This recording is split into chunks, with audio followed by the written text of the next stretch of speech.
స్వర్ణాంధ్ర 2047 ని అసెంబ్లీలో ప్రెజెంట్ చేశారు సీఎం చంద్రబాబు. డిసెంబర్ నుంచి అమరావతి పనులు ప్రారంభమవుతాయని తెలిపారు. 3 ఏళ్లలోనే ప్రధాన నిర్మాణాలు పూర్తవుతాయన్నారు. అసెంబ్లీలో విజన్ 2047 తో పాటే 2027 లక్ష్యాలు వివరించారు AP CM. 15/12/2024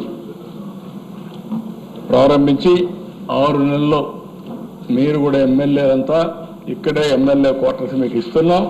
group D, group B gazette officers quarters అన్ని 9 నెలల్లో అంటే 15వ తారీఖు డెడ్ లైన్. అక్కడ టెండర్స్ పూర్తవుతాయి. అక్కడి నుంచి 9 నెలల్లో పూర్తవుతాయి. NGOs, AAS quarters, ministers quarters, judges bungalows ఇవన్నీ కూడా 9 నెలల్లో పూర్తవుతాయి. ఎల్పిఎస్ ఇన్ఫ్రాస్ట్రక్చర్ జోన్ 1, 2, 3, 4, 5, 6 ఇవన్నీ 24 నెలల్లో పూర్తి చేస్తాం. సెక్రటరియట్ టవర్స్ 30 నెలల్లో పూర్తి చేస్తాం. హైకోర్టు 30 నెలలు, అసెంబ్లీ 30 నెలలు. 3 సంవత్సరాల్లో అమరావతికి ఒక షేప్ తీసుకొచ్చి మళ్ళీ ఇక్కడ కూర్చున్నప్పుడు గర్వపడేవిధంగా అమరావతి వస్తుంది. దానికి కూడా స్టార్ట్ చేస్తున్నాం. దీనికి కూడా ఒక 50,000 కోట్ల రూపాయలు పెట్టుబడి పెడుతున్నాం.